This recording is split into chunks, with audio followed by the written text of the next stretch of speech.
అమరావతిలోని Tulluru police sub division కొత్త కార్యాలయాన్ని హోంమంత్రి అనిత ప్రారంభించారు.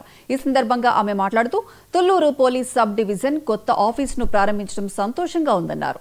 పోలీస్ డిపార్ట్మెంట్ కు సంబంధించిన రాజధాని వ్యవహారాలు మొత్తం ఆర్గనైజేషన్ చేయడానికి కొత్త బిల్డింగ్ నిర్మించినట్లు చెప్పారు. రైతుల త్యాగంతోనే రాజధాని నిర్మాణం జరుగుతుందన్నారు. పోలీసులకు కావాల్సిన మౌలిక సదుపాయాలు కల్పిస్తామని పేర్కొన్నారు. పోలీసుల ఆరోగ్యం, భద్రతకు ప్రాధాన్యత ఇస్తున్నామన్నారు. కల్పిత వీడియోల ద్వారా చాలా మంది ఇబ్బంది పెడుతున్నారని, అలాంటి వాటిని ఏపీ పోలీసులు సమర్థవంతంగా ఎదుర్కొంటున్నారని హోంమంత్రి అనిత అన్నారు. పోలీసులపై తప్పుడు ప్రచారం చేయడం తగదని హెచ్చరించారు.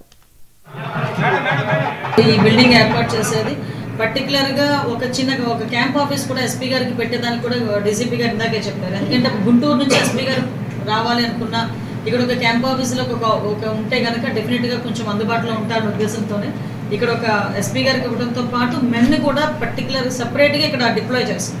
ఒక పక్క నుంచి సెక్రటేరియట్, అసెంబ్లీ అంతా కూడా ఎస్పీఎఫ్ స్టాఫ్ ఉంటారు. వాళ్ళతో పాటు డిపార్ట్మెంట్ వాళ్ళు కూడా ఎక్కువ మందిని ఇక్కడ డిప్లాయ్ చేసి ఇమీడియట్గా మీకు తెలుసు ఒక అసెంబ్లీ జరుగుతున్నప్పుడు ఎంతమంది మెన్ కావాలి, సెక్రటేరియట్లో ఉండేటప్పుడు ఎంతమంది మెన్ కావాలి, అన్నీ కూడా మీకు తెలుసు. ఎక్కడ కూడా అటువంటి ప్రాబ్లం రాకుండా చూసుకునే దానికి మేము వచ్చిన తర్వాత 6100 కానిస్టేబుల్ పోస్టులు కూడా మనం రిక్రూట్ చేసాం. వాళ్ళకి కూడా ట్రైనింగ్ వెళ్తున్నారు వాళ్ళందరూ కూడా. మేడం, పోలీస్ కుటుంబాలకు ఏమైనా ప్రత్యేక పథకాలు ఏమైనా ఏర్పాటు చేసి వాళ్ళ కుటుంబంలో ఏమైనా సంతోషం చూస్తామని గతంలో కూడా అన్నారు మీరు. అందుకేనండి దాని మీద ఏమైనా పథకాలు కానీ ఏమన్నా ఇది కానిస్టేబుల్ చనిపోతే మేము అందరం మాట్లాడుకుని అసలు ఎంత వస్తుంది ఏంటి అన్నది చెక్ చేసుకుంటే కేవలం ఒక 10 లక్షలు 15 లక్షలు వచ్చే పరిస్థితి కనిపించింది.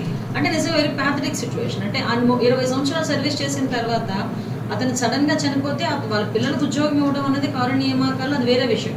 కానీ ఆ కుటుంబాన్ని మనం స్ట్రెంథెన్ చేసుకోవాలి, వాళ్ళ కుటుంబానికి మన ఆసరాగా నిలబడాలి ఉద్దేశంతో ఒక పక్క నుంచి గవర్నమెంట్ చేస్తున్న ఇప్పుడు అన్ని హైబ్రిడ్ మోడల్లో ఆరోగ్య బీమా తీసుకొచ్చుకొని వాళ్ళకి ₹1,00,00,000 వరకు కూడా ఒకవేళ ఏదైనా చనిపోతే బీమా సౌకర్యం కల్పించడం, 25 lakhs వరకు కూడా వాళ్ళ కుటుంబంలో ఎవరికైనా ఏదైనా ఇబ్బందులు వస్తే వాళ్ళకి ఫ్రీగా వాళ్ళకి వైద్యం చేయించుకునే దానికి కూడా ఈరోజు ఏర్పాటు చేశాం.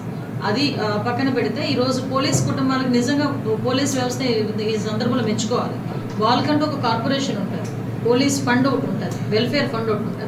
ఆ పోలీస్ వెల్ఫేర్ ఫండ్ నుంచి కూడా ఎవరైనా పోలీసులకు ఇబ్బంది కలిగితే వాళ్ళు కూడా వెల్ఫేర్ ఫండ్ నుంచి కూడా వాళ్ళు కూడా సాయపడే పరిస్థితులు కనిపిస్తున్నాయి. మేము చెప్పాం కదండి, పోలీస్నే కాదు పోలీస్ కుటుంబాలని కూడా మేము కాపాడుకోవాల్సిన బాధ్యత ఉంది. దానికి ప్రణాళికాబద్ధంగా